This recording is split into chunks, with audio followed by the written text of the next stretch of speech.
before Islam spread across deserts and kingdoms, before the world knew the name Muhammad. There was a man whose courage shaped history in ways few people truly understand. His name was Abu Talib. To many, he is remembered as the uncle of the Prophet. But behind that simple title lies a story filled with struggle, loyalty, sacrifice, and quiet heroism. He lived in a time when every decision carried consequences. A single choice could make him the protector of a revolutionary message, or the enemy of a powerful city. He was not a king. He had no army, yet his influence shielded a young orphan who would one day change the world. He stood at the center of tribal politics, spiritual awakening, and relentless pressure from the Quraysh elite. Every step he took shaped the path of early Islam, but who was he beyond the stories? How did he rise to lead Banu Hashim? Why did he risk everything to defend Muhammad? And what truly happened in his final days? These questions hide a powerful tale, one filled with tension, hidden conversations, family loyalty, and moments that could easily have altered history. This is the life of Abu Talib, a man often overlooked, yet impossible to replace. A leader who stood firm when the world demanded he walk away. A story that deserves to be told from the beginning to the very end. But before we start, comment and let us know where you're watching from. We want to see how far our family is connected. Stay with us. What you're about to discover may change the way you see early Islamic history forever. The Mecca of Abu Talib's time was a city that felt alive long before sunrise. Merchants prepared their caravans under the dim morning sky, voices echoed through narrow pathways, and the scent of spices traveled with the wind. It wasn't a quiet desert outpost. It was a crossroads where cultures met, where news traveled faster than the caravans that carried it. At the center of this bustling world stood the Kaaba, not yet known for Islam, but already treated with deep respect. Tribes from every direction came to this sanctuary, bringing their traditions, their wealth, and sometimes their rivalries. Mecca's importance wasn't just spiritual, it was political. Whoever held influence in this city held influence across Arabia. Life here revolved around honor. Every family had a reputation to defend, and every tribe had a history it proudly guarded. If a conflict erupted, it wasn't just between two people. Entire clans were drawn in. That balance of power created a city that was always tense, always watching. In this environment, leadership mattered more than wealth. A respected leader could prevent bloodshed with a single decision, or start a feud with a careless word. It was a place where loyalty was everything, and betrayal was remembered for generations. This was the world that shaped Abu Talib long before the message of Islam appeared. A world where one man's choices could ripple across tribes and generations. And it's within this landscape that his story truly begins. Growing up in Mecca meant learning responsibility early, and Abu Talib was no exception. He was born into the respected clan of Banu Hashim, a family known for its dignity and its duty to care for travelers who visited the Kaaba. His father, Abdul Muttalib, was one of the most honored leaders in the region, and the values he carried, generosity, courage, and steady judgment, were passed directly into Abu Talib's hands. From a young age, he wasn't surrounded by luxury. Life in Mecca demanded resilience, but hardship didn't make him bitter. It made him thoughtful. He watched how his father handled disputes, comforted the needy, and stood firm when pressure mounted. These lessons shaped him into someone who wouldn't raise his voice often, but when he did, people listened. As he grew older, his calm presence turned into quiet authority. He wasn't the wealthiest among his people, yet he became one of the most respected. That respect wasn't forced. It was earned through fairness, patience, and a deep sense of loyalty. When others argued, he mediated. When tensions rose, he stepped in with a level head. And when someone needed help, he didn't hesitate, even if it meant sacrificing his own comfort. What made him unique wasn't just his lineage, it was the way he carried it. He didn't walk through Mecca as the son of a famous leader. He walked as someone who understood the weight of responsibility. People trusted him because they knew his word meant something. They saw a man who valued honor more than wealth, duty more than comfort, and family more than politics. This character, the blend of kindness, strength, and unwavering integrity, would one day place him at the center of a story far greater than he ever imagined. and it would shape decisions that changed the course of history. Abu Talib's life changed in a way he never expected when his father passed away. Among the responsibilities he inherited was the care of a young orphan named Muhammad, his nephew. It wasn't a burden to him. It was a promise he accepted with a full heart. From the moment Muhammad entered his household, Abu Talib treated him not as a nephew, but as his own child. Their bond grew quietly, almost naturally.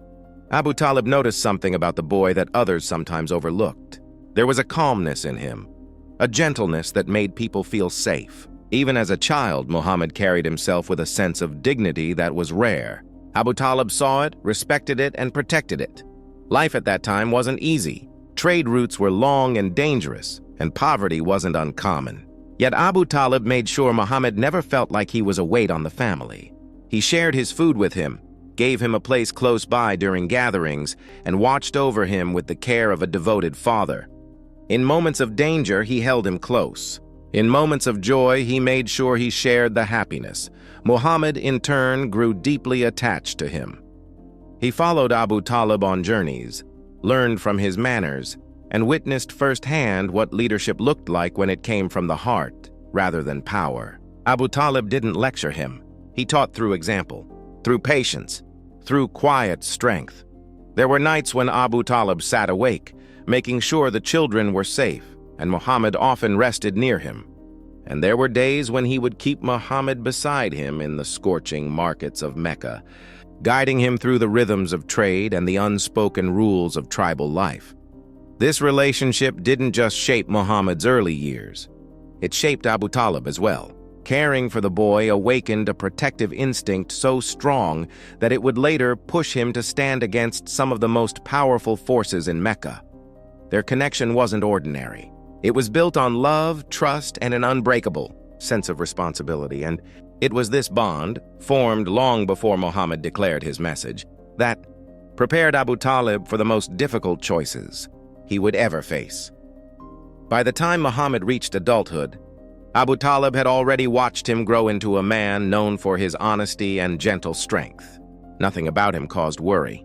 If anything, Abu Talib felt a quiet pride each time Muhammad's name was spoken with, admiration across Mecca, but everything shifted the moment Muhammad returned from the cave with a message that would challenge the entire city.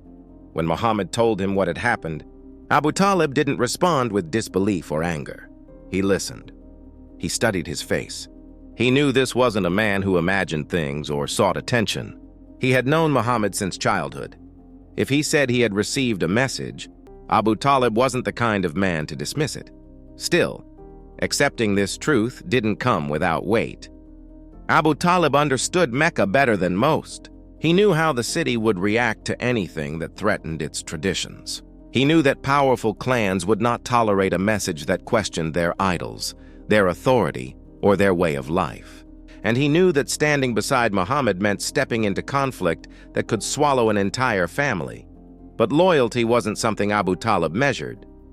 It was something he lived by.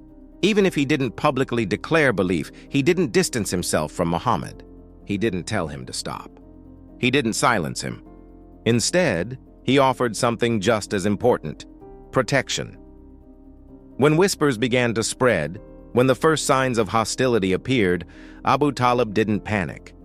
His reaction was calm but firm. He understood what this message meant to Muhammad, and he understood the danger it brought. His first instinct was not to debate the revelation. It was to shield the nephew he had raised, the boy he had fed, the young man he had trusted for years. And as the message of Islam began to shake the foundations of Meccan society, Abu Talib quietly made a decision that would define the rest of his life. He would not abandon Muhammad, no matter who demanded it, no matter what it cost him. This choice set the stage for the confrontations, sacrifices, and historic turning points that were still to come. And Mecca was about to test that loyalty in ways Abu Talib had never faced before. The moment Muhammad began sharing his message openly, the tension in Mecca thickened. Leaders of Quraysh, men who had ruled the city with confidence for years, suddenly felt their grip threatened. And at the center of their frustration stood Abu Talib, the one man they couldn't afford to ignore and couldn't afford to control. It started quietly. "A polite meeting here, a private conversation there." Quraysh approached Abu Talib with soft tones and careful smiles, hoping to persuade him to silence his nephew. They reminded him of old alliances, of the respect his clan held, of the balance Mecca depended on. But beneath their gentle requests was a clear warning. Muhammad's message had to stop.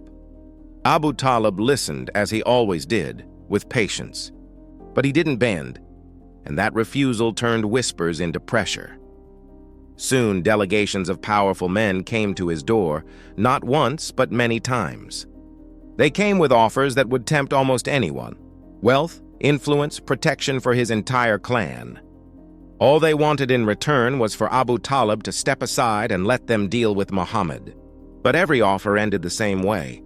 Abu Talib refused, not with anger, but with a calm firmness that frustrated them more than shouting ever could.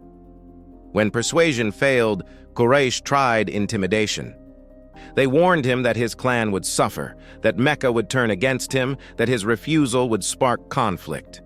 But Abu Talib had spent his life navigating Meccan politics.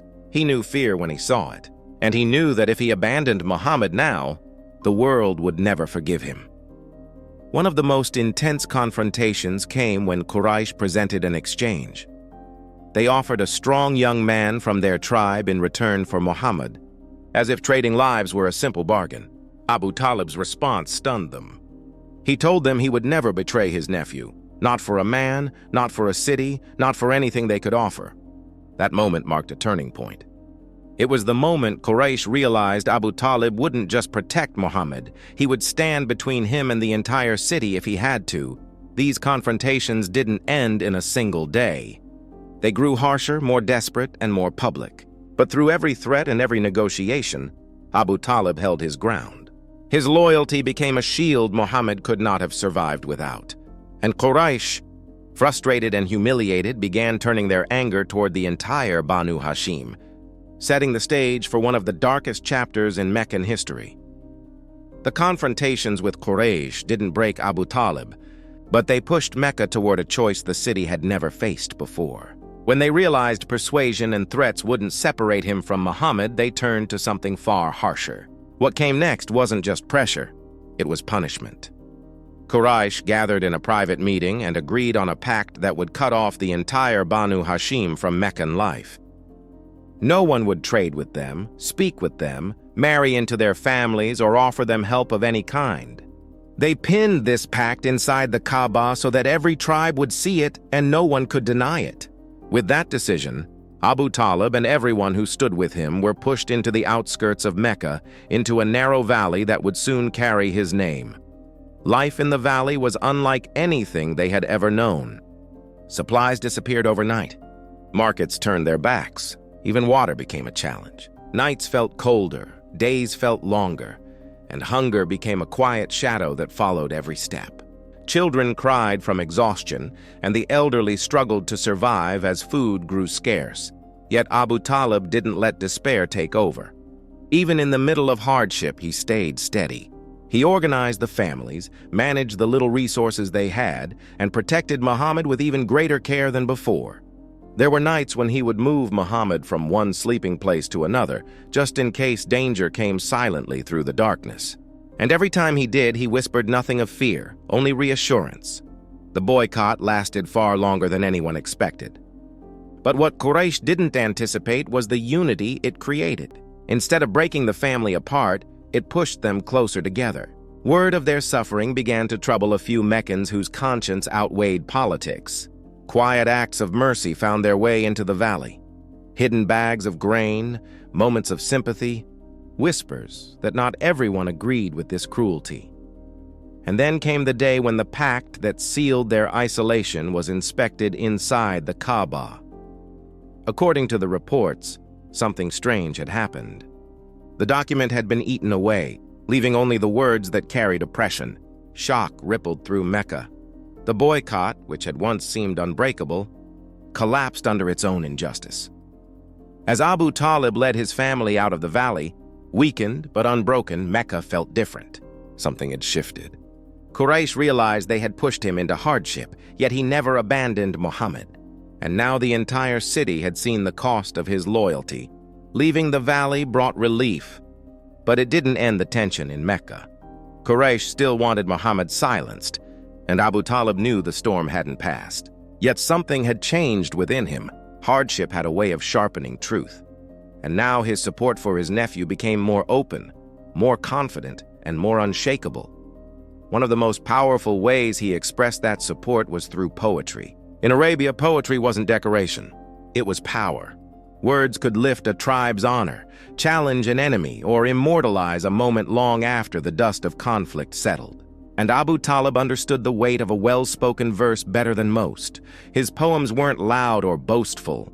They carried a quiet strength, the kind that made listeners fall silent as the meaning settled in. Through his lines, he spoke of Muhammad's honesty, his character, his mission, and the certainty he felt in his truthfulness. Some verses sounded as if Abu Talib was placing himself between Muhammad and the entire world, promising protection with a voice that didn't tremble. He wrote of loyalty not as a burden, but as an honor. He described Muhammad in words that revealed how deeply he respected him, how clearly he saw something special in him long before others did. In a time when many mocked or doubted, Abu Talib's poetry stood as a shield made of language, firm, elegant, and unyielding. These poems spread quietly through Mecca. People recited them in gatherings. Travelers carried them to distant tribes, and even those who opposed Muhammad felt the force of Abu Talib's conviction.